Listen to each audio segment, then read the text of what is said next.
ஊடாக எது உண்மை எது பொய் என்று எம்மால் பிரித்தறிய முடியாது.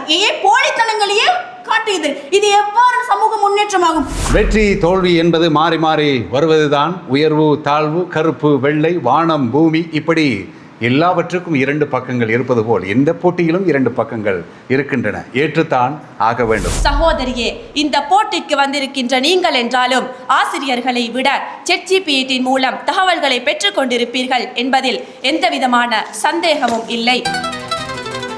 விவாத மேடை. பிஸ்மில்லாஹிர் ரஹ்மானிர் ரஹீம். அஸ்ஸலாமு அலைக்கும் வரஹ்மத்துல்லாஹி வபரகாத்துஹு. நேர்கொண்ட பார்வையால் எதிர்கொள்ளும் மன உறுதியுடன் சொற்போர் கொண்டு வாதிட வந்திருக்கும் மாணவிகள் தான் இவர்கள். நல்லது. பிரதி ஞாயிறுதோறும் காலை 11 மணிக்கு இலங்கை ஒளிபரப்பு கூட்டுத்தாபனம் முஸ்லிம் சேவையில் ஒளிபரப்பாகும் விவாத மேடை நிகழ்ச்சிக்கு உங்களை அழைத்துச் செல்கின்றோம்.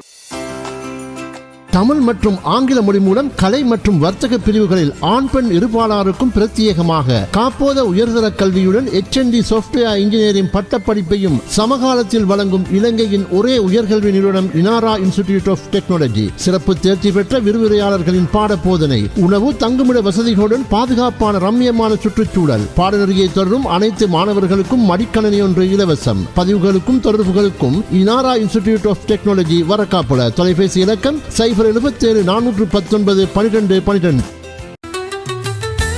கேட்வே புக் ஷாப் மாவனெல்லை நகரில் வாசகர் மனம் கவரும் பல்வகை நூல்களோடு மாணவர்களுக்கு தேவையான பாடசாலை உபகரணங்கள் மற்றும் காகிதாதிகளை உங்கள் விருப்பம் போல தெரிவு செய்து நியாய விலையில் பெற்றுக்கொள்ள பொருத்தமான இடம் கேட்வே புக் ஷாப். அத்தோடு தையல் அலங்கார பொருட்கள், விளையாட்டு உபகரணங்கள், வாசனை திரவியங்கள் என்பவற்றுடன் கிராபிக் டிசைனிங் சேவையையும் வழங்குகிறது கேட்வே புக் ஷாப். மக்கள் நம்பிக்கையை வென்ற தன்னிகரற்ற நாமம் gateway book shop. Court road Mawanella. தொடர்புகளுக்கு அல்ஹாஜ் ரிலா 0777 320 769.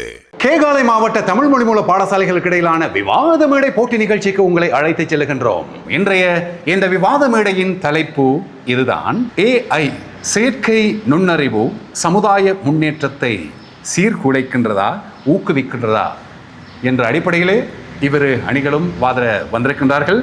அந்த வகையில் ஆயிஷா உயர் கல்வி கல்லூரி மாணவிகள் வாதிடும் தலைப்பு AI செயற்கை நுண்ணறிவு சமுதாய முன்னேற்றத்தை சீர்குலைக்கின்றது. சரிதானே? ஆம். அதே போல இவர்கள் வாதிடவிருக்கிறார்கள் AI செயற்கை நுண்ணறிவு சமுதாய முன்னேற்றத்தை ஊக்குவிக்கின்றது என்ற அடிப்படையில். எங்களுடைய இலங்கை ஒளிபரப்பு கூட்டுத்தாபனத்தின் ஆங்கில சேவை சிரேஷ்ட அமைப்பாளர், அதே போல தயாரிப்பாளர் தாசிம் சார் இருக்கின்றார். முன்னாள் அதிபர், பல பாடசாலைகளிலே சிரேஷ்ட ஆசிரியராக இருந்தவர் எங்களுடைய நியாசர் அவர்கள் இருக்கின்றார்கள். அதேபோல் எங்களுடைய இந்த நிகழ்ச்சியின் ஒருங்கிணைப்பாளராக AKIM தில்ஷாத் ஊடகவியலாளர் இருக்கின்றார். சிரேஷ்ட தயாரிப்பாளர் இலங்கை ஒளிபரப்பு கூட்டுத்தாபனம் AM முகமது ரலீம் தயாரிப்பாளர் அவர்களும் இங்கே இருக்கின்றார். நல்லது. இனி இன்றைய நடுவர்கள் யார் என்பதை உங்களுக்கு அறிமுகப்படுத்துகின்றோம். அந்த வகையில் முன்னாள் அரநாயக்க அல் ஜலால் முஸ்லிம் மகா வித்தியாலயத்தின் அதிபர் ஜனாப் ஃபைசர் குத்தூஸ் அவர்கள் இருக்கின்றார்கள் பிரதான நடுவராக. அதே போல ஓய்வு நிலை வங்கி முகாமையாளர் சாலி மஜீத் ஜேபி சார் அவர்கள் இருக்கின்றார்கள். மாவனல்லை பதுரியா மத்திய கல்லூரியின் உதவி அதிபர் அல்ஹாஜ் முனாஸ் சலீம் ஆகியோர் தான் இன்றைய நடுவர்கள். நேர கண்காணிப்பாளர்களாக இருக்கின்ற அன்வரா டீச்சர், அதே போல SL நசீஹா டீச்சர் ஆகியோரையும் வெள்ளித்தவனாக இனி நாங்கள் உங்களை நேரடியாக விவாதத்துக்கு அழைத்துச் செல்கின்றோம். முதல் சந்தர்ப்பம் ஆயிஷா உயர்கல்வி கல்லூரி மாணவிகளுக்கு. அதன் தலைவி TSF ஜைனப். வாருங்கள். நீதி வழுவாது நீதி வழங்க அவையிலே வீற்றிருக்கும் நடுவர்களே, சபையோர்களே, என் எதிர்த்தரப்பு வாதிகளே, என் தரப்பு வாதிகளே, அனைவருக்கும் சுபசோபனம் உண்டாவதாக. அஸ்ஸலாமு அலைக்கும் வரஹ்மத்துல்லாஹி வபரகாத்துஹு. AI செயற்கை நுண்ணறிவு சமுதாய முன்னேற்றத்தை சீர்குலைக்கிறது என்ற தொனிப்பொருளை உறக்கச் சொல்ல வந்துள்ளோம். அறிவியலின் அழகை பற்றி பேச போகிறார்களாம் எதிர்த்தரப்பு வாதிகள். ஆனால் அந்த அறிவியலால் அழிய போகும் மனித நேயத்தை பற்றி பேச முன்வந்துள்ளோம். அந்த வகையில் நடுவர் அவர்களே, வேலை பறிப்பு இந்த AI-னால் நடைபெறுகிறது. அதாவது சாதாரண ஓட்டுநர்கள் முதல் மென் பொருளியலை இயக்கின்றவருக்கு AI ஊடாக வேலை இழக்கும் அபாயம் காணப்படுகிறது. அதாவது இதனால் நடுத்தர வர்க்கத்தினரே நடுவர் அவர்களே பாதிக்கப்படுகிறார்கள். ஒரு சமுதாயத்தில் ஒரு சமூகம் பாதிக்கப்படுகிறது என்றால் அது எவ்வாறு சமூக முன்னேற்றமாக கருதப்படும் என நான் வினவுகிற எதிர்த்தரப்பு வாதிகளை படுது. அதாவது வேர்ல்ட் எக்கனாமிக் ஃபோரமின் கணிப்பின்படி 2025ஆம் ஆண்டு அறிக்கையில் வெளியிட்டார்கள் சுமார் 83 மில்லியன் வேலைகளை இயந்திரங்களும் ஏஐயும் மனிதர்களிடமிருந்து பறித்துக் கொள்ளும் என எச்சரித்துள்ளது. இதனூடாக தெளிவாகிறது நடுவர் அவர்களே, எவ்வாறு இவர்கள் இதை சமூக முன்னேற்றம் என கூறுகிறார்கள்? இது ஒரு சமூகத்தை சீர்குலைக்கிறது அல்லவா? அது மட்டுமா நடுவர் அவர்களே, டிஜிட்டல் போலித்தனம் என்பதே இந்த ஏஐயிலே காணப்படுகிறது. அதாவது ஒருவரின் முகத்தை இன்னொருவர் போல் செய்கிறது இந்த ஏஐ. அது மட்டுமா, டிஜிட்டல் போலித்தனம் மூலம் தவறான பல்வேறு தவறுகள் என்று சமூகமயப்படுத்துவர், சமூகத்தில் பல்வேறு வகையான குழப்பங்களையும் ஏற்படுத்துகிற நடுவர். இது எவ்வாறு சமூக முன்னேற்றம்? சமூகத்தில் குழப்பத்தை ஏற்படுத்துவது சமூக முன்னேற்றமா? இல்லவே இல்லை நடுவர் அவர்களே. அது மட்டுமா, ஏஐயினூடாக எது உண்மை எது பொய் என்று பிரித்தறிய முடியாது. ஏஐ போலித்தனங்களையே காட்டுகிறது. இது எவ்வாறு சமூக முன்னேற்றமாகும்? அது மட்டுமா, நாம் அறிந்த ஒரு உதாரணம் மோனாலிசா ஓவியம். மோனாலிசா ஓவியத்தின் மகிமையே இன்று ஏஐ இழக்க செய்கிறது. அது மட்டுமா, திறனாளிகளுக்கான திறன்கள் இங்கு காட்டப்படுவது. எனவே கல்வியில் போலித்தனம், அறிவுக்கு போலித்தனம், பெருமதி இல்லாத மனித இயல்புகள் மாறுகிறது. எனவே நடுவர் அவர்களே, எனது வாதமாக ஏஐ செயற்கை நுண்ணறிவு சமுதாய முன்னேற்றத்தை சீர்குலைக்கிறது என்று ஆணித்தரமாக கூறி வாய்ப்புக்கு நன்றி. நல்லது. அது ஆயிஷா உயர்கல்வி கல்லூரி அணியின் தலைவி ஜைனப். இனி நாங்கள் டிப்யூட்டிய முஸ்லிம் மகாவித்யாலய அணிக்கு சந்தர்ப்பத்தை வழங்க இருக்கின்றோம். அணியின் தலைவி ஷஸ்ஸா, இது உங்களுக்கான சந்தர்ப்பம். நீதி தவறாது நீதி வழங்க காத்திருக்கும் நடுவர் அவர்களே, என் வாதத்தினை ஒட்டி பேச வந்திருக்கும் என் தரப்புவாதிகளே, என் வாதத்தினை வெட்டி பேச வந்திருக்கும் என் எதிர்த்தரப்புவாதிகளே, அனைவருக்கும் அஸ்ஸலாமு அலைக்கும் வரஹ்மத்துல்லாஹி வபரகாத்துஹு. ஏஐ செயற்கை நுண்ணறிவு சமுதாயத்தில் முன்னேற்றத்தை ஊக்குவிக்கிறது என்பதால் வேகமான மற்றும் துல்லியமான சேவைகள் ஏஐ தொழில்நுட்பம் மூலம் வழங்கப்படுகின்றது. நடுவர் அவர்களே, சற்று சிந்தித்து பாருங்கள். மருத்துவத்தில் நோயறிதல், வங்கித்துறையில் மோசடி கண்டறிதல் போன்றவற்றில் அதிக துல்லியத்தை வேகத்தையும் வழங்குகின்றது இந்த ஏஐ செயற்கை நுண்ணறிவு. அதே போன்று உற்பத்தி திறன் அதிகரிப்பு, தொழிற்சாலைகள் மற்றும் நிறுவனங்களில் மனிதர்கள் நேரத்தை மிச்சப்படுத்தி இயந்திரங்கள் மூலம் உற்பத்தி அதிகரிக்கின்றது. அதே போன்று புதிய வேலை வாய்ப்புகள் இந்த ஏஐ செயற்கை நுண்ணறிவு மூலம் வழங்கப்படுகின்றது. ஏஐ துறையில் தரவு விஞ்ஞானி, மென்பொருள் பொறியியலாளர் போன்ற புதிய வேலைகள் உருவாகின்றன. பில் கேட்ஸ் அவர்கள் குறிப்பிட்டுள்ளார்கள், தொழில்நுட்பம் ஒரு கருவி, அதை நன்றாக பயன்படுத்தினால் முன்னேற்றம் சாத்தியம் என்று குறிப்பிட்டுள்ளார். ஏஐ சமுதாய முன்னேற்றத்தை ஊக்குவிக்கிறது, ஏனெனில் அது கல்வி, மருத்துவம், தொழில் மற்றும் தகவல் தொழில்நுட்பத்தின் வேகமான வளர்ச்சியை ஏற்படுத்துகிறது. வேலைகளை எளிதாக்கி நேரத்தை மிச்சப்படுத்தி துல்லியமான முடிவுகளை வழங்குகிறது. எனவே ஏஐ தொழில்நுட்ப சமுதாயத்தை முன்னேற்றுவதில் ஊக்குவிக்கிறது என்பதில் எவ்வித ஐயமும் இல்லை என்று குறிப்பிட்டு எனது விவாதத்தை முடித்துக் கொள்கிறேன். அமது டிப்யூட்டிய முஸ்லிம் மகாவித்யாலய அணியின் தலைவி ஷஸ்ஸா. இனி நாங்கள் இரண்டாவது போட்டியாளர்களுக்கு சந்தர்ப்பத்தை வழங்கலாம். முதலில் இங்கே ஆயிஷா உயர்கல்வி கல்லூரி பக்கத்தில் இருந்து சமிஹா, இது உங்களுக்கான சந்தர்ப்பம். அனைவரையும் சிறந்தாழ்த்தியவளாய் என் அணி சகோதரி விட்டு சென்றதை தொட்டும் என் அணி சகோதரிக்கு பலம் சேர்த்து கொடுக்கவுமே நான் இங்கு வீற்றுள்ளேன். செயற்கை நுண்ணறிவானது மனித திறன்களை வரவரவும் குறைத்து கொண்டே வருகிறது. எவ்வாறென்றால் மனிதர்களின் சிந்தனையோ உழைப்போ செயற்கை நுண்ணறிவுக்கு அடிமையாகியுள்ளது. உதாரணமாக ChatGPT எடுத்துக்கொண்டால், மெட்டா AI எடுத்துக்கொண்டால் அனைத்துக்கும் இந்த மனிதர்கள் அடிமையாகியுள்ளார்கள். அவ்வாறு தான் அறிவியல் கூறுகின்றது. இவ்வாறே அடிமையாகினால் எதிர்காலத்தில் ஒரு ரோபோட்டிக் தலைமுறையை கூட எமக்கு எதிர்பார்க்கலாம் என்று. இவ்வாறே பார்ப்போமான நடுவர்களே, எதிர்காலத்தில் தற்போது கூட சமூகத்தில் இந்த செயற்கை நுண்ணறிவால் சமத்துவமின்மை அதிகரித்துள்ளது. அதாவது இதைத்தான் நாம் ஆங்கிலத்தில் டிஜிட்டல் டிவைட் என்று கூறுகின்றோம். அதாவது சமூகத்தில் வர்க்க பாகுபாடு. எவ்வாறென்றால் ஏஐ பயன்படுத்த தெரிந்தோர், தெரியாதோர், வசதி படைத்தோர், வசதி படைக்காதோர் என்று பல வர்க்க பாகுபாடு உருவாகின்றது. இதைத்தான் நாங்கள் ஏஐ மூலம் சமுதாயம் சீர்குலைகிறது என்று கூற வருகின்றோம். அவ்வாறு நாம் பார்ப்போமானால் மனித மதிப்புகள் செயற்கை நுண்ணறிவால் குறைந்து வருகின்றது. எவ்வாறென்றால் சமூகத்தில் மனிதர்கள் இயந்திரங்கள் மீது அதிக நம்பிக்கை வைத்துள்ளார்கள். இதனால் மனித தொடர்புகளோ மனித உறவுகளோ இழிவளவாக்கப்படுகிறது. இவ்வாறே செயற்கை நுண்ணறிவானது கட்டுப்பாடு சென்றால் மனித மதிப்புகள் எதிர்காலத்தில் வலுவே இன்றி செல்லும். அவ்வாறே மனித சமுதாயத்தின் அடிப்படை அம்சங்கள் இழக்கப்படும். தற்காலத்தில் செயற்கை நுண்ணறிவோ சூப்பர் ஹீரோக்களாக மாறி மனிதர்களை சின்னஞ்சிறு ஹீரோக்களாக மாற்றியுள்ளது. மனிதன் 3 விடயங்களை கொண்டு கட்டப்பட்டுள்ளான், அதாவது அறிவு, ஆன்மீகம், உணர்வு. ஆனால் செயற்கை நுண்ணறிவோ அறிவும் அதீத ஆன்மீகமும் அதீத உணர்வும் கொண்டு காணப்படுறது. எனவே எதிர்த்தரப்பு சகோதரி கூறினார்கள், செயற்கை உணர்வு வேலைகளை சுலபமாக்கும் என்று. ஆனால் செயற்கை உணர்வு சமூகத்தை சீர்குலைக்கிறது என்று இறுதியாகவும் உறுதியாகவும் அறுதியாகவும் கூறி விவாதத்தை நிறைவு செய்கின்றேன். ஆமது ஆயிஷா உயர்கல்வி கல்லூரியின் 2வது போட்டியாளர் சமிகா. டெப்யூட்டி முஸ்லிம் மகாவித்யாலயத்துக்கு அடுத்த சந்தர்ப்பம் 2வது போட்டியாளர் நுஹா. வாருங்கள். அனைவருக்கும் அஸ்ஸலாமு அலைக்கும் வரஹ்மத்துல்லாஹி வபரகாத்துஹு. என் தரப்பு சகோதரி விட்டு சென்றதை நான் தொட்டு செல்ல விரும்புகின்றேன். தற்போது பல்வேறு துறைகளிலும் ஏஐயின் பங்களிப்பு காணப்படுகின்றது. கல்வித்துறையில் ஏஐ மிகுந்த மாற்றத்தை ஏற்படுத்தியுள்ளது. ஆன்லைன் கற்றல் தளங்கள் மாணவர்களின் திறனை மதிப்பீடு செய்து அவர்களுக்கேற்ற தனிப்பயன் பாடத்திட்டங்களை வழங்குகின்றன. இதனால் மெதுவாக கற்றுக்கொள்ளும் மாணவர்களும் தங்களின் திறனை மேம்படுத்திக் கொள்ள முடிகிறது.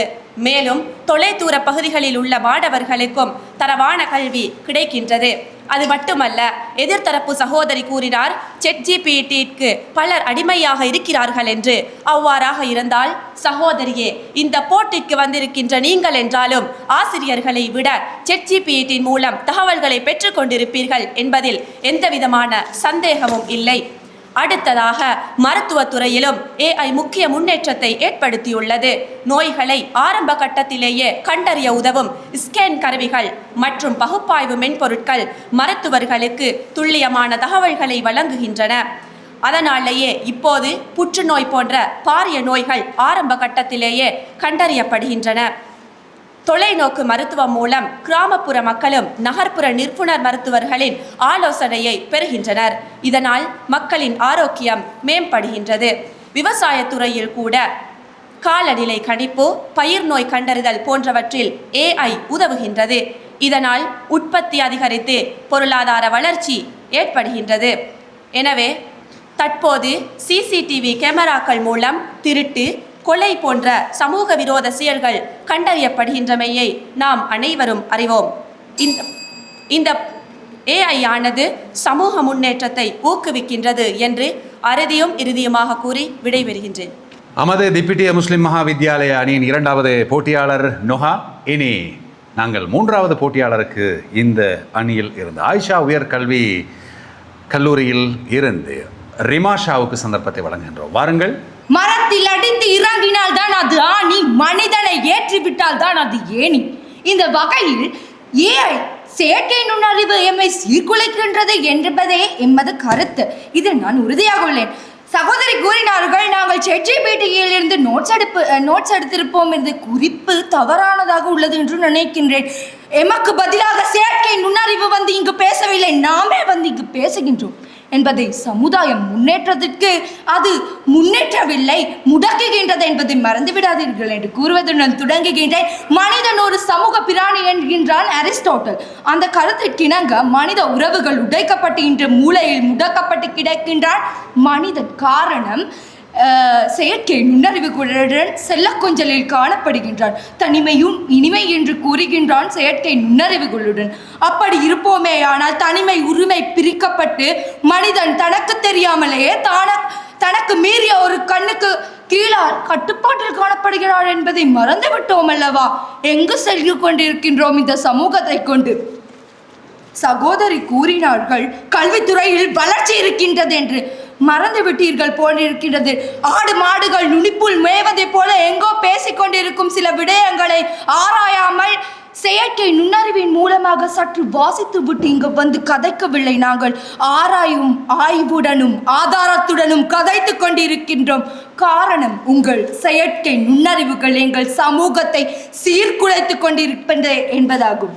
அறிவியல் என்பது சமூகத்தில் இணைந்திருக்க வேண்டும். ஆனால் சமூகத்தை இயங்குவிடாமல் செய்யும் அறிவியல் எமக்கு தேவையில்லை என்றுதான் கூறுகின்றோம்.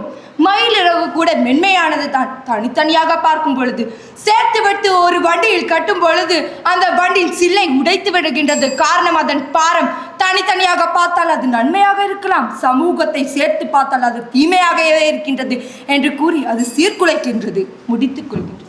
நல்லது. அது ஆயிஷா உயர்கல்வி கல்லூரியின் 3வது போட்டியாளர் ரிமாஷா. இனி நாங்கள் திப்பிட்டிய முஸ்லிம் மகாவித்யாலய அணிக்கு சந்தர்ப்பத்தை வழங்குகின்றோம். 3வது போட்டியாளர் ஜி ரோஷனி, வாருங்கள். அனைவருக்கும் எனது இனிய காலை வந்தனங்கள். இன்று எமது சமுதாயத்தில் செயற்கை நுண்ணறிவு அதாவது AI தினசரி பயன்பாட்டிற்கு உதவுகின்ற என்பது எந்த ஒரு மாற்று கருத்தும் இல்லை. தனியங்கி பகுத்தறிவு, கற்றல் மற்றும் கருத்துக்கான கணினி முறைகள் நம் அன்றாட வாழ்க்கையில் ஒரு பொதுவான நிகழ்வாகிவிட்டன. அது மட்டுமா, GPS உதவியுடன் நீண்ட பயணங்களுக்கான சாலையை பற்றியும் நாங்கள் அறிந்து கொள்கிறோம். ஸ்மார்ட் போன் நாம் செயற்கை நுண்ணறிவை எவ்வாறு பயன்படுத்துகிறோம் என்பதற்கு பொருத்தமான மற்றும் அன்றாட எடுத்துக்காட்டு.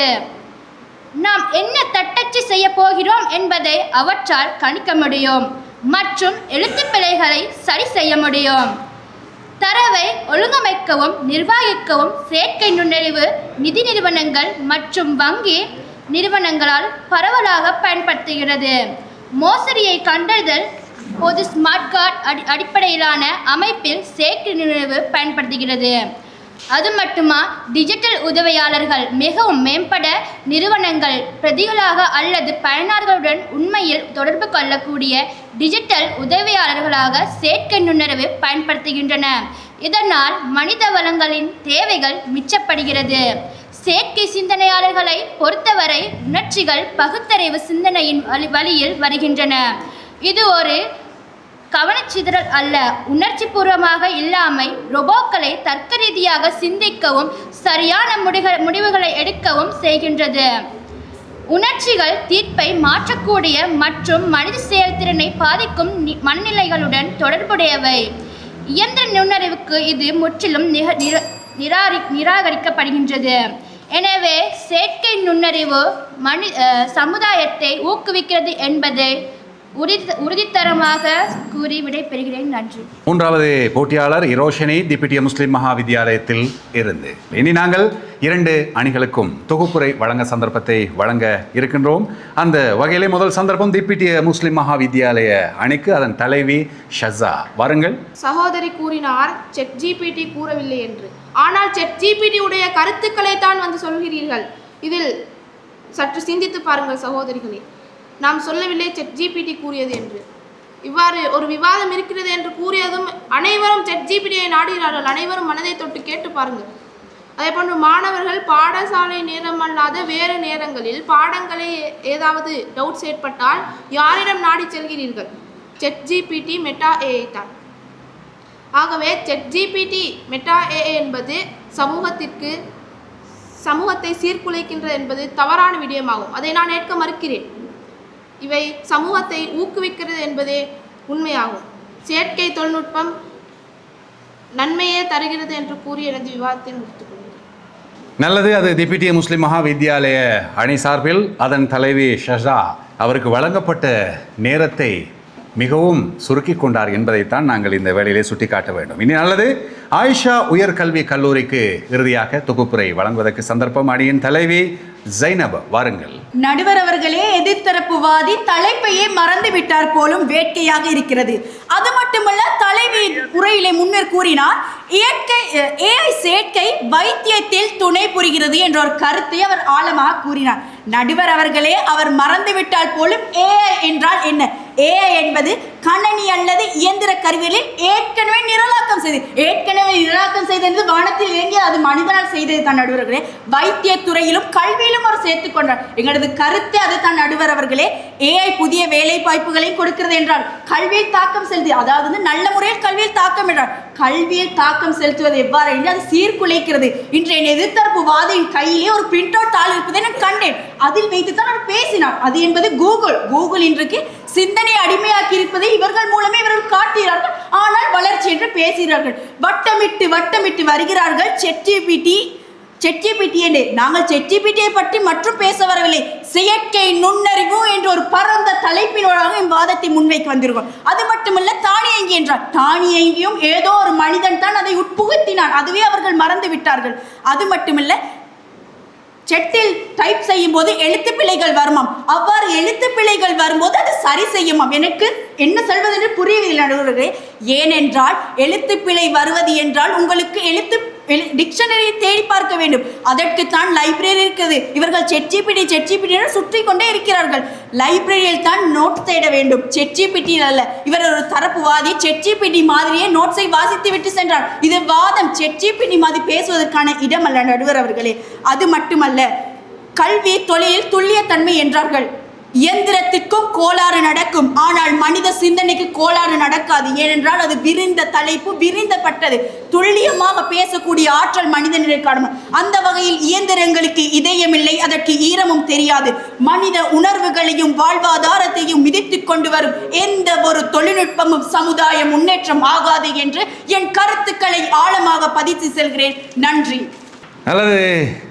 இரண்டு அணிகளுமே சிறந்த முறையில் அவர்களுக்கு கொடுக்கப்பட்ட கால வரையறைக்குள் வாதிட்டிருக்கின்றார்கள். ஆனால் எங்களுடைய நடுவர்கள் உங்களுடைய வாதத்திறனை எப்படி மதிப்பிடப் போகின்றார்கள் என்பதைத்தான் நாங்கள் பார்க்க போகின்றோம்.